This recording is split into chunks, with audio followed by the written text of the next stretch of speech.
अस्सलाम वालेकुम जी। आकिब जावेद पाकिस्तान के इंटर्म हेड कोच ने एक प्रेस कॉन्फ्रेंस की है। उसके ऊपर बड़े कुछ अच्छे पॉइंट्स भी की और वो बात की है, लेकिन कुछ नेगेटिव पॉइंट्स पर भी बात की है। उसके ऊपर रिएक्शन देना है। और पाकिस्तान ने अपनी वो जो रिवायत है प्लेइंग 11 एक दिन पहले बताने की, वो बरकरार रखी है। प्लेइंग 11 वेस्ट इंडीज़ के ख़िलाफ़ सेकंड टेस्ट मैच पे जो कि सुबह होना है, उसकी पहले ही बता दी है।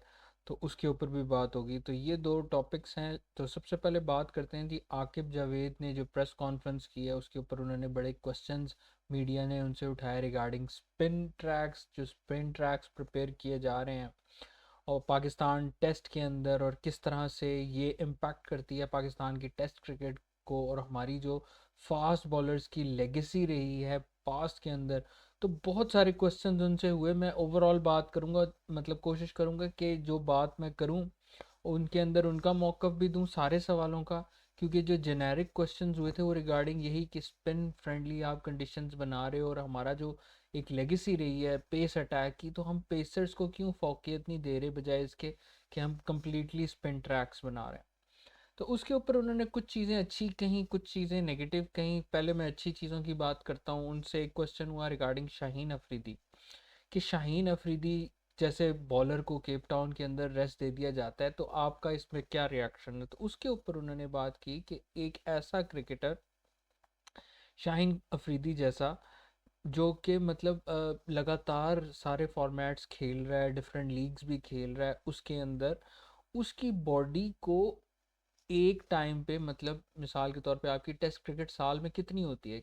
तो उनसे ये क्वेश्चन भी आकिब जावेद से इसी से रेलेवेंट मैं कर देता हूँ कि जैसे आकिब आप थे, वकार यूनुस थे, वसीम अकरम थे, तो एक लेगेसी थी और फास्ट बॉलर का एक रोब था, एक दबदबा था पाकिस्तान क्रिकेट की। वर्ड वही वाली बात है, लेगेसी थी। तो अब क्यों नहीं है वो, अब शाहीन को अपने क्यों ड्रॉप किया। तो उन्होंने इस बात को इससे इस तरह कनेक्ट किया कि भाई हमारे टाइम के ऊपर टेस्ट क्रिकेट होती थी ज़्यादा, और हमारी बॉडी को आदत थी लॉन्ग ओवर्स करवाने की। आज 25 ओवर कराए, अगले महीने बाद फिर कहीं सीरीज़ है, फिर 25 ओवर कराए, फिर 2 महीने बाद सीरीज़ है तो फिर 25 ओवर कराए। तो आपकी बॉडी यूज टू होती है लॉन्ग स्पेल्स के लिए। लेकिन अब एक शाहीन अफरीदी है, जैसे कि अभी वेस्ट इंडीज़ के साथ हमारी सीरीज़ हो रही है टेस्ट, इसके बाद हमारा 10 महीने बाद जाके टेस्ट मैच है। तो शाहीन अफरीदी को अभी हम अगर मिसाल के तौर पे 25 ओवर कराएं तो उसकी बॉडी में मतलब वो यूज टू नहीं होगी, अभी उसे वार्म अप होना पड़ेगा। और फिर 10 महीने बाद वो जब ये T20 ब्रेक श्रेक लेके फिर वो लगाएगा, तो उसकी बॉडी उस तरह से उसका साथ नहीं दे पाएगी। तो ये उनका एक प्लस पॉइंट था कि उन्होंने ये बात कही कि यहाँ तो आपकी रेगुलर इंटरवल्स के ऊपर टेस्ट क्रिकेट हो रही है, तो और आपके प्लेयर्स जो आपके लॉन्ग स्पेल्स कर रहे हैं वो उनकी बॉडी यूज टू है। फिर तो समझ आती है कि आप पेस फ्रेंडली कंडीशंस तैयार करवाएं। लेकिन ये है कि जिस तरह हमारी क्रिकेट है उस उसके हिसाब से, हमारे स्केड्यूल के हिसाब से ये चीज़ हम पे सूट नहीं करती। इस वजह से शाहीन को हमने ड्रॉप किया। लेकिन उसका उन्होंने इस तरह से भी कवर अप किया कि हमने अब्बास को लेके आए, मोहम्मद अब्बास को लेके आए, और अब्बास ने फिनोमिनली परफॉर्म किया पाकिस्तान के लिए। और 3 साल बाद उनका कॉमबैक था, और जिस तरह से उन्होंने पाकिस्तान की पेस अटैक को लीड किया, तो वो एक किस्म की एक्सेप्शनल बात है। तो ये तो खैर उनकी प्लस हो गई। अब नेगेटिव की बात करते हैं। जो कांस्टेंट बेसिस पे आकिब जावेद से पूरी एक प्रेस कॉन्फ्रेंस का जो बेसिक क्वेश्चन था वो था कि आप जो स्पिन फ्रेंडली कंडीशंस हैं, आपके स्पिन फ्रेंडली आप ट्रैक्स बना रहे हैं, उस पे आपका क्या रद्द अमल है। क्या हमारी टेस्ट क्रिकेट बैकवर्ड नहीं जा रही, कि जिस तरह से हम रिवर्स स्विंग पे माने जाते हैं, फास्ट बॉलर्स पे इन स्विंग पेस अटैक पे माने जाते हैं, तो आप स्पिन फ्रेंडली कंडीशंस पे जा रहे हो। और फिर आपकी पिच को भी डीमेरिट पॉइंट मिलेगा कि जब आप 2 या 3 दिन के अंदर मैच ख़त्म कर दोगे। और फिर अब आप ये देखो, वेस्ट इंडीज़ प्लेयर्स की भी स्टेटमेंट्स आ रहे हैं कि आप प्लेड ऑन सर्फेसेज। अब ये ब्रेथवेट ने स्टेटमेंट दिया, played on surfaces that spun from day one, but this was the first time I have seen such cracks on a pitch on day one. ठीक है। तो वो भी ये बात कर रहा है। तो इस तरह से आपकी पिच को भी डीमेरिट पॉइंट मिलती है। और आपके फास्ट बॉलर्स को आप क्यों लीड नहीं कर रहे, जब आप खुद एक बात कर रहे हो कि भाई शाहीन यूज टू नहीं है। तो उसका उन्होंने ये जवाब दिया कि भाई हमारा प्राइमरी गोल ये है कि आपने टेस्ट मैच जीतना है, आपने अपनी लेगेसी को कंटिन्यू रखना है या टेस्ट मैच जीतना है। तो उनका पॉइंट ऑफ व्यू पहले मैं आपको देता हूँ और फिर मैं जिस चीज़ से उससे डिसएग्री करता हूँ वो आप लोगों को बताऊंगा। उन्होंने कहा कि भाई अब जैसे of course we were right to prepare a spin pitch against West Indies, their batters are not as proficient against spin when compare to the fast bowling. ये उन्होंने वीकनेस की बात की कि जो वेस्ट इंडीज़ के बॉलर्स और batsman हैं वो स्पिन फ्रेंडली कंडीशंस के ज़्यादा आदी नहीं है as compare to fast bowler, क्योंकि फास्ट बॉलर को फिर वो इतना सही खेल लेते हैं लेकिन स्पिन उनकी वीकनेस है। लेकिन ओवरऑल जेनेरिक उन्होंने ये बात की कि जब आप किसी कॉन्टिनेंट में जाते हो, ऑस्ट्रेलिया में जाते हो, तो वो ऑस्ट्रेलिया अपनी कंडीशंस के हिसाब से उसको एडवांटेज की तरह प्ले करता है। तो हमारी एडवांटेज जो है, अगर टर्निंग विकेट्स है, स्पिन है, तो हम उसको क्यों नहीं लें। अब बात क्वेश्चन ये है, अब मेरी डिसएग्रीमेंट ये है कि हमारी एडवांटेज स्पिन उस तरह नहीं है, हमारी लेगेसी हमेशा फास्ट बॉलिंग रही है। आकिब जावेद से पहले भी जो हमारी टेस्ट क्रिकेट जब रूल करती थी, मिसबा उल हक जब पाकिस्तान क्रिकेट टीम को टेस्ट नंबर 1 पे लेके आए, होम पे हम एक भी सीरीज उधर हारे नहीं है, या ड्रॉ हुई है या जीते हैं, हारे कोई नहीं है। और फिर उनकी कोचिंग के अंदर भी जितनी भी टेस्ट क्रिकेट्स हुई, आपको याद होगा रावलपिंडी में यही डेड पिच के ऊपर नसीम शाह ने हैट्रिक भी की हुई है। तो कहने का मकसद ये है कि हमारी जो एक लाइन अटैक है पेस बॉलिंग की, उसको आप यूटिलाइज कर सकते हो।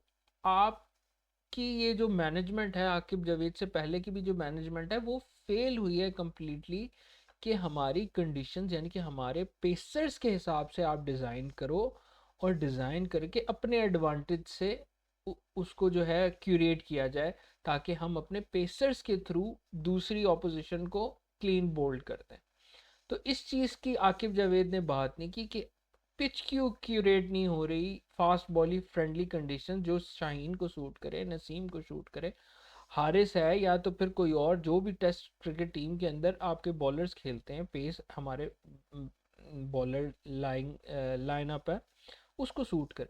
तो इन्होंने यही बात बोली कि जनाब स्पिन फ्रेंडली जो है, ताकि हमने अभी हमारा मेन प्राइमरी गोल है कि आपने जो है किस तरह से मैच जीतना है, तो हमें ये मैटर नहीं करता कि कैसे जीता जाए, बस हमारा गोल है मैच जीतना है, जिस तरह मर्जी, चाहे डीप मेरिट पॉइंट पिचेस को मिले, पाकिस्तान को मिले, बस मैच जीतें, सीरीज जीतें और दूसरी टीम को लिटा दें। जबकि मेरे हिसाब से अगर आप मेरी ओपिनियन करें, कि ना सिर्फ आप हराएं बल्कि एक स्टाइल से, एक एटीट्यूड से हराएं। अब इसमें ये नहीं है कि एटीट्यूड नहीं है, लेकिन ये एक थोड़ा एक अजीब सी बात हो रही है कि बिल्कुल ही आप स्पिन फ्रेंडली ट्रैक्स बना रहे हो, है तो ये एथिक्स ऑफ द रूल के अंदर है, लेकिन वो जो हमारी बरसों की एक फास्ट बॉलिंग की कि भाई जो पेस अटैक है वो भाई पाकिस्तान का है, बॉलिंग फ्रेंडली कोई टीम है तो वो पाकिस्तान है, वो आप चीज़ गायब कर रहे हो। तो इस चीज़ के बारे में भी कोई सोचना चाहिए ना। हमारे शाहीन है या नसीम है या हारिस रऊफ़ है वाइट बॉल के अंदर, या आमिर जमाल है, या जितने भी ये पेस लाइनअप हमारी है, हसनैन है, तो इनकी क्यों उस तरह से अब स्टार पावर नहीं बन रही? क्यों? क्योंकि हमारी जो रेड बॉल क्रिकेट है उसके अंदर पिचेस ही नहीं बनाई जा रही इनकी फ्रेंडली कंडीशंस के हवाले से। जब पिचेस नहीं बनाएंगे तो वो परफॉर्म नहीं कर पाएंगे, इनको रन्स पड़ेंगे, और जब रन्स पड़ेंगे तो इनकी फॉर्म ख़राब होगी, फॉर्म ख़राब होगी तो ये फिर मेगा इवेंट्स के अंदर परफॉर्म नहीं कर पाएंगे, क्योंकि उनका कॉन्फिडेंस ही नहीं होगा। जितने भी क्रिकेटिंग लेजेंड्स हैं वो यही बात करते हैं कि जो आपका स्टार बनता है वो रेड बॉल क्रिकेट से बनता है। जिसके पास रेड बॉल क्रिकेट का टेम्परामेंट है वो ही आगे जाके कामयाब हो सकता है, जिसके पास रेड बॉल क्रिकेट का टेम्परामेंट नहीं है वो आगे उस तरह से कामयाब नहीं हो सकता। तो बात सारी ये है कि आपने अगर रेड बॉल क्रिकेट के ऊपर इन्वेस्ट नहीं करना, अपने पेस बॉलर्स के ऊपर इन्वेस्ट नहीं करना, तो फिर आपकी टीम रह जाएगी, और वो फिर यही होगा कि अभी आप, फिर एक क्वेश्चन ये भी होगा कि अभी तो आप स्पिन फ्रेंडली कंडीशंस में यहाँ कर रहे हो, लेकिन जब आपकी टीम बाहर जाएगी फिर क्या करेगा, उस बात को उन्होंने गोलमोल कर दिया। तो फिर यार आप अपने बैलेंस पिच होनी चाहिए। अब ये भी नहीं होना चाहिए कि बिल्कुल ही आप टर्निंग पिच बना दो। जो आपकी हमेशा से प्लस पॉइंट रही है आपकी फास्ट बॉलिंग रही है, तो आपने अपने फास्ट बॉलर्स के बारे में भी सोचना है कि यार किस तरह से हम शाहीन को, नसीम को, आमिर जमाल है, या जो भी आपके टेस्ट क्रिकेट के अंदर है, अब मोहम्मद अब्बास है, उसको उसके हिसाब से ऐसी पिच प्रिपेयर की जाए ताकि ये लोग विकेट्स लें, और फिर जब ये वाइट बॉल के अंदर भी अगर उनको मौका मिले या कहीं काउंटी के अंदर भी बाहर मौका मिले, तो एटलीस्ट इनके पास वो कॉन्फिडेंस हो। अब क्या होगा, अब ये सीधा वाइट बॉल का टूर्नामेंट आएगा, हमारा चैंपियंस ट्रॉफी, ट्राई नेशन भी आएगी, नसीम और शाहीन का वो कॉन्फिडेंस ही नहीं होगा कि जनाब साहब विकेट लेने का, क्योंकि उनको उनकी वो रेड बॉल की है ही नहीं आदत। अब कितना अरसा हो गया, एक तो पहले ही रेड बॉल क्रिकेट हमारी कम खेली जा रही है, ऊपर से जनाब साहब ये स्पिन फ्रेंडली कंडीशंस ला के वो बिल्कुल ही इन्होंने हमारे पेसर्स को रूल आउट कर दिया। तो ये सारा रिएक्शन था आकिब जावेद की प्रेस कॉन्फ्रेंस का। और दूसरी जो बात मैंने करनी है वो प्लेइंग 11 की करनी है, कि हमेशा से हमारी जो एक परंपरा रही है कि एक दिन पहले प्लेइंग 11 अनाउंस कर देते हैं, इन्होंने अनाउंस कर दी है। तो शान तो खैर ओपनिंग करेंगे ही करेंगे, लेकिन गुड टू सी हुरारा को चांस मिल रहा है। साइम अयूब इंजर हुए तो हुरारा के लिए आई गेस ब्लेसिंग है कि इन 4 इनिंग्स के अंदर 2 तो उसने ज़ाया कर दी हैं फर्स्ट टेस्ट मैच में, लेकिन अब ये जो 2 इनिंग्स हैं इसको भरपूर फ़ायदा उठाए और अपनी एक इम्पैक्ट डालने की कोशिश करे, और मतलब जस्टिफाई करे कि यार हाँ भाई मुझे नेशनल टीम के लिए सेलेक्ट किया गया। तो it's a great opportunity to him, best of luck सुबह के लिए। बाकी बाबर आजम हैं, कामरान गुलाम हैं, सऊद शकील हैं। सऊद शकील के लिए तो मैंने बताया भी था कि गुड न्यूज़ है कि वो कोयटा ग्लैडिएटर्स के भी कप्तान तो बन ही गए हैं, फिर आईसीसी की टेस्ट रैंकिंग में भी टॉप 10 में आ गए हैं।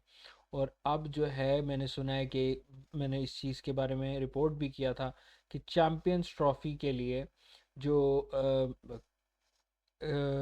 स्क्वाड अनाउंस हो रहा है उसके अंदर शाहुल शकील का नाम भी होगा as a Saim Ayub replacement. तो खैर रिजवान है, सलमान अली आगा है, साजिद नुमान, काशिफ अली ये डेब्यू कर रहे हैं, और अबरार अहमद। तो वही स्पिन फ्रेंडली कंडीशंस है, देखते हैं क्या होता है। तो अभी तक के लिए तो इतना ही। अगर इस प्लेइंग 11 के ऊपर मेरी ज़्यादा बात की जाए तो कोई ज़्यादा बात करने की ज़रूरत नहीं है। अगर पाकिस्तान पहले इनिंग्स के पहली उसमें बॉलिंग करता है तो बड़ा easy hard and fast rule होगा, स्पिन अटैक लगाएंगे, वही उनको लिटाने की कोशिश करेंगे बिफोर टी। उनकी टीम अगर लुढ़क जाती है तो फिर पाकिस्तान टीम 150 के अगर अंदर अंदर या 100 150 के अंदर आउट करे तो पाकिस्तान 250 300 मार के 150 की लीड लेके तो फिर आप तीसरे दिन तक मैच इजीली आप जीत सकते हो। तो लेट्स सी कल क्या मैच होता है, लेकिन चांसेस यही है कि पाकिस्तान टेस्ट मैच होपफुली ये जीत जाएगा अपनी कंडीशंस के साथ। लेकिन वेस्ट इंडीज़ के ऊपर बड़ा हाईली डिपेंड करेगा कि अब देखते हैं कि उनको अब कंडीशंस की तो असेसमेंट हो गई है, लेट्स सी कि वो कितना प्रिपेयर होके आते हैं और वो किस तरह से पाकिस्तान की कंडीशंस को यूटिलाइज़ करते हैं। तो अब तक के लिए इतना ही, नेक्स्ट वीडियो तक के लिए अल्लाह।